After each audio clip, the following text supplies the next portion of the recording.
What's going on, everybody? So it's about 5 a.m. here, and I have been grinding through the update for the past 2.5 hours. So in this video, I'm going to be going over everything that you need to know for the update in case you might have missed something. And I'll just say right now, guys, by the way, spoilers, if you guys want to stop here, we'll have some story spoilers. So if you guys care about that, stop here. But this new zone, the aesthetics, the feel of it's just so cool. It's actually genuinely terrifying, especially like those monsters you just saw dropping from the ceiling, just crashing down upon you. The feel of the zone, the aesthetic, it's just so cool, guys. I actually really love it. And yeah, but we're not just talking about that. We're going to talk about the Helliquary, the new challenges, the new gear upgrades, the storyline, a little bit of a guide there, the dailies, the events, everything that you need to know that might have been missed if you either didn't read both patch notes or you didn't experience it. So let's get into it. All right, guys, so I'm going to leave timestamps in the description down below about each category that we're going to be covering, as I mentioned in the intro. Now, before we jump into that, guys, if you are enjoying the content, you guys want to check out more content about the new update and Diablo Immortal in general, be sure to sub. Only about 30% of you are subbed to the channel right now, and it would really help out a lot. Without further ado, let's talk about Helliquary and Hell difficulties. Now, I already did my first impressions of this to give you guys a more rounded / TLDR about the system. The Helliquary has now been level cap increased, okay? We have a new resource called Void Blood to actually upgrade our Helliquary, and it looks like it's going to scale intensely. It's already starting at 700 here, but it looks like you get a lot more in general from the Helliquary. Not only that, we also have 5 slots here in terms of the new demonic remains. These demonic remains actually scale up based on what boss you're fighting at what hell difficulty, and so you can actually salvage the older ones in the blacksmith for extra void blood if they are kind of useless. You're going to want to put the top 5 highest combat rating pieces in here, and they can actually give you a ton of combat rating. As you can see here, I have about 600 or like 650 combat rating total from the Helliquary, which is way more than we were able to get previously. On top of that, we have the hell bosses, or the Helliquary bosses, attached to each hell difficulty. Based on the hell difficulty that you're in, you're going to get increased rewards, increased combat rating from the demonic remains, but they are also going to be tougher. Now, if you're able to, you're going to want to do the highest level Helliquary boss that you could possibly do. This is something that's not necessarily level capped in terms of the rewards that you're getting, but the demonic remains will be level capped. So that is something to keep in mind. So you're going to want to do the highest difficulty you possibly can, but they do get quite difficult. As you can see here, this boss is at 8930 and I'm at 8359. So just keep that in mind. And I've been grinding for a little while and had high combat rating before. And then we have to talk about hell difficulties here, the actual hell difficulties themselves. We have hell 6, hell 7, hell 8. Now, hell 6, you're going to immediately acquire, if you guys have been grinding and beat all the Helliquary bosses before, you're going to immediately acquire this as you enter the game. But if you have been previously on hell 5, you're going to be able to jump up a ton of combat rating here because of the Helliquary, because of a bunch of other things in the game. And Hell 6 is only 6175, so it's not a crazy jump. Hell 5 was 5025 before this update, and so they've lowered that. And all you're gonna have to do is beat the Hell 5 Helliquary bosses over here to access it. And you're gonna wanna do that as soon as possible. After that, Hell 7 and Hell 8, there isn't really anything to talk about here because guess what? It's level capped. So you have to have 480 Paragon to go ahead and use those items. And yes, you can farm it now, but I highly, highly recommend against that. At least spend a week or 2 in Hell 6 to get major combat rating boosts, and then start farming Hell 7 if you actually are a whale, someone who actually has that combat rating available to you. I currently do not, so it might take me about a week to go ahead and get that combat rating. We'll see, because I have a lot of upgrades to acquire. So that's everything to know about Helliquary and hell difficulties. Then we have to talk about new challenge rifts, because the new challenge rifts kind of go hand in hand with the new hell difficulties, because the challenge rifts, when you beat certain levels, you're going to get access to bonus drops from, or rather the respective hell difficulty drops from your gambling, from your other rifts and things like that. 164. Guys, this is the first thing you're going to want to do after you finish your hell difficulties. Or rather your Helliquary bosses and getting to Hell 6, you're going to want to do Hell 6, get to the new storyline, and then do the challenge rift 164 before you do anything else, just to make sure that if you go gambling, you do a challenge rift, you do an Elder rift, all of it's going to be scaled up to Hell 6, so you get Hell 6 drops. pretty simplistic there. Not only that, but the challenge rifts themselves have scaled past level 200 up until level 300, and they're going to drop a new resource, which brings me to my next point, which is the new gear upgrade system. Okay, so the new gear upgrade system, you're going to have three new resources: the flowing shards, the beguiled dust, and a certain different type of scrap. And you're going to get this as you basically are further on in the game. Okay, you can see here, if I just open up the upgrade menu, from 10 to 11, you're going to have to use the new reinforced scrap materials, that's what it's called, and then the cryptic crystals. So these are going to be the new upgrading material for set items. You're going to get this past challenge of 200. And then for the regular items, you're going to get these new flowing shards, these new beguiling dust, and the new reinforced scrap material. Now, the previous materials, if you look here, you can actually go ahead and trade your regular, or rather your reinforced scrap materials for your beguiling dust. You're not going to want to go ahead and do anything with the cryptic crystals. These are way too expensive to acquire, so that's super, super important. Now you can see here, these enchanted dusts are only used for ranks 1 through 10, whereas scrap materials are ranks 1 through 20. So it looks like beguiling dust is way, way more important, but you can actually use primary equipment upgrades for ranks 1 to 30. I'm not sure what the description here is kind of describing, to be honest, because if you look here, I still need the specific resources as they're mentioning. So I'm not quite sure about that one quite yet, because it says that you can use them, but it doesn't show that you can. So I'm not sure on that one, but I imagine that it's going to be retroactive. You can see here, primary equipment for ranks 1 through 30, 1 through 30. So I imagine these are, you can either use the enchanted dust or the new beguiling dust. And as far as I've seen, I haven't dropped a single piece of scrap materials, only the new materials so far. So that's important to note as well. Then we have the new storyline and the new zone. As I mentioned at the beginning of the video, this new zone is absolutely sick. It's so cool. You have to beat Hell 3 to go ahead and access this new zone, and you're going to run through and do the whole storyline in here. It's going to be this orange quest on the left hand side of your menu, and you're going to run through, kill a couple monsters, beat a few bosses, and you know, if you care about the storyline, it's kind of an interesting storyline. I kind of listened, kind of didn't. I wanted to go through the content and get you guys a video out as soon as possible. It's a very long zone. You can see here it's just like a straight line pretty much, which is bad news in terms of farming spots. If it's straight line, I could see a few potentials, which I might go over later on in the videos, but it doesn't look like there's going to be a ton of new farming spots in this location.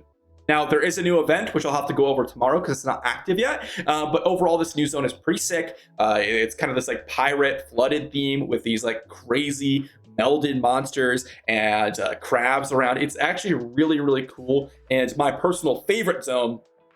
A lot of people love Realm of Damnation as their favorite zone. Me personally, I wasn't a huge fan of the zone aesthetic as someone who's just appreciating, you know, certain styles, but I really love this zone. It's freaky, and I like that aspect. So the only thing you need to know about this is just finish the storyline, and you'll go ahead and basically unlock everything that you need to know about this new zone. Then we have the next thing, which is the dailies. These new dailies here, guys, are extremely important to note, because they didn't give us the full rundown in the patch, which of course they never do. But this is something that you're going to want to know, because you're going to want to do it immediately and every single day, especially for you casual players out there. This is going to be the best way to progress. And I'll have a full video on this, to be honest, because it deserves its own, not just like a couple minutes here in this video. But first off, we have set items. You can actually claim 2 guaranteed set items per day. You can see here 0 out of 2. Dungeons completed 0 out of 3. You have to complete 6 dungeons. You'll get 2 guaranteed set items. That's a great way to actually access some set items. And I'll talk about set crafting in a minute, because it's actually a little bit different than what we expected. The bestiary, you're going to get a guaranteed legendary from the bestiary, as I already went over. So you're going to want to cash in a bestiary turn in every single day, which is a really nice thing to do. The Helliquary resets at Mondays and Thursdays, but it did reset, it looks like, as of this new update. So you're going to want to do the Helliquary today if you possibly can. So get your warband together, and I'll have more info on that probably tomorrow. And then we have the bounty system. The bounty system is going to be basically, from what I understood about the Chinese server, the first 4 bounties are going to be a higher drop rate, and they can actually have a higher chance of dropping legendaries. Now, I've actually spoken to a few people over the past couple of days, and they said that over the course of a couple months here of grinding bounties, because I stopped after the first month, they may have gotten 1 to 2 legendary items. So it's an extremely low drop rate, and it looks like it's going to be increased for the first 4 bounties a day. which is a little awkward, but I'll have more tests done on this later on. Like I'll definitely be doing a bunch of bounties here so I can actually see whether or not that's changed. So that's super, super important, but you're going to want to do the 4 bounties per day at the minimum, as far as I know. I would go ahead and do 8 bounties a day. You can see I have 24 stacked up because I was waiting for this update, and I don't do bounties generally. So I'll have to give you guys a renewed perspective on these bounties. Lastly here, guys, I guess I should talk about the set crafting before I move on to the last point, which is if we jump over to the blacksmith here, they've actually changed a few things. They actually changed how the wisps work in terms of the later difficulties, because they actually require way more to craft up, and they have a new type of resource, which is just like, you know, wisps but recolored essentially. But just so you guys know here, if we go over to the trader here next to the blacksmith, you're going to find that the set crafting, the fabled wisps here, you can see you're going to need actually 7 of the fabled wisps 5 to go to get to 6. So for those of you that were prepping, it's even harder to craft up, and it's 7 to craft up at any point. So basically, once you get a full set of triple stat Hell 6 gear, if you guys are grinding for that, just save them and you craft it to Hell 7. Same for Hell 7 to Hell 8, which is important to note. I have a few Hell 5 ones that I've gone ahead and salvaged, but I'm never going to be able to use them because I'm not going back to Hell 5. But this is kind of cool if you guys are interested in that. Then we have the events, and after that, we're going to go over the miscellaneous stuff. The events are pretty cool, guys. We have the Brumal Time, which I'll go over in just a second. The Exalted Night, which is still going on with some tasks. The Shields of Hearth, which again is still going on for a little while. Just some basic daily tasks. The Phantom Market. This is a pay-to-win event. You basically can completely ignore this, but you have one participation per account, and I'll go ahead and draw that here. Hopefully, I get the cosmetic, but I ended up getting the Opal of the Phantom Market. Oh, okay. Now I get to draw. You get to draw once, and hopefully you get the cosmetic. I got a random emote. Again, there isn't really much you can do. These are pay-to-win events. So if you want to spend a bunch of money on this, then you can. You don't have to. We have the Recruit a Friend. This is going to be a basic thing that we've done previously. You're just going to recruit a friend, and if they get to certain levels, they're going to be able to go ahead and cash in. You can see here, recruit 0 players. If you go ahead and recruit a bunch of players, you're going to get a bunch of free rewards. And you can see here, you get 10 recruitment points if a friend reaches 60. You're going to need 3 friends reaching level 60 to actually go ahead and cash in on all the rewards. So that's going to be quite a bit. Back to the Brumal Time event. This is going to be the biggest one. We have a few things. The daily tasks. This is very simplistic. Do the daily tasks if you want to pick up the Telluric Pearl and the Legendary Crest. We have the gifts, which are just free gifts, which we unlock starting December 17th up until January 1st. And then we have the greeting cards. This is a little bit of an annoying mechanic personally. You're going to send greeting cards to your random friends. You can see here if I just send them, confirm, cool, confirm, and I can send a card. You can see here, you can get some normal gems if you send up to 20 cards, which will be done in basically the first couple of minutes, because you can just send as many as you want. And then we also have the trees in the middle of West March. These trees, which by the way, look amazing. I love that they did the little winter aesthetic, Christmas aesthetic for West March. I love when games do this. So big props to Blizzard. But we have the view cards here. You're going to have to go ahead and have people send you cards. Rewards are not bad, but you need 50 cards received to get 1 Legendary Crest, which is kind of a lot, to be honest. We also have the Elder Rift daily, or the new event drop rate. You can see special drop rate for getting the new gems, the new 5-star gems. So you're going to want to activate that if you want to go ahead and access the new 5-star gems, which I will be doing because I want to test it for you all.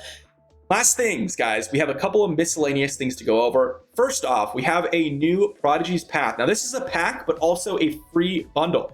It's under services, and you're going to find it under Prodigy's Path. You can see that you can actually access a bunch of set items. Now, I recommend that most people actually cash in on this now, because Hell 6 gear, this is going to be a Hell 6 quality gear. Now, I'm not sure if this gets affected by challenge rifts, so before you do this, make sure you do your 164 challenge rift, because again, this kind of falls into vendor to me. So I would recommend you do that before. Cash in on it, get your massive combat rating boosts, because I actually ended up getting about 500, 600 combat rating just from logging in and doing the update, guys. really, really nice boost, and it will help a ton of people out there. And we're going to get continued rewards as we go through. Now, as you get past this early Paragon, let's say you're at 400, let's say you've been grinding a lot and you're like 6, 7, I think it's actually 6 levels above Paragon right now, and you're at this one, I would only claim these ones and then save the rest until we reach Hell 7, so you can get some instant set item upgrades. But until then, just get these ones up to Paragon 400 and then sit on the rest. The pack is actually pretty good. It's going to be $20 for a lot of Eternal Orbs and Legendary Crest. It's something I'm considering, probably not, because I haven't purchased anything in the game for a very long time, and I don't know if I really want to right now. But that's decent. So that's going to be the miscellaneous stuff. Other than that, I'm trying to think if I forgot anything. Realistically, I mean, there isn't really anything else to talk about other than, be on the lookout for your warband raids for the next couple of days, and check out any other future videos, any updated information I may have, or any other updated opinions I may have about anything going on. I'll be doing videos on legendary gems soon, my initial impressions. I'm gonna have to go buy them from the shop. I'm also gonna do some videos on just random information that we've gotten in the game, the new Paragon trees. I guess that's another miscellaneous thing. We have the new 3 Paragon trees, which I want to go over in a future video and give you an updated strategy on the Paragon optimization here. So all that to be done soon, guys. If you want to check out that content, be sure to sub. Appreciate you guys watching this video. It was a decently long one, 15 minutes, but hopefully with the timestamps, it shouldn't be too bad. Thanks for watching. Hopefully you guys are enjoying the new update. I actually have been really, really excited to play. I don't know about you all, but even though it's a lot of the same stuff, I enjoy the basic gameplay mechanics of Diablo Immortal. So to me, having the new hell difficulties is an exciting experience. I actually enjoy that aspect. So I'm honestly hyped to log in. And it's 5:11 a.m. So I'm gonna go ahead and edit this video out, guys, post it in a couple hours so you guys can get all your information, because let's be honest, guys, I'm gonna be up all night posting content for y'all. So if you guys enjoyed, I would appreciate a like, because I'm grinding out for you guys. Thanks for watching. I'll see you tomorrow.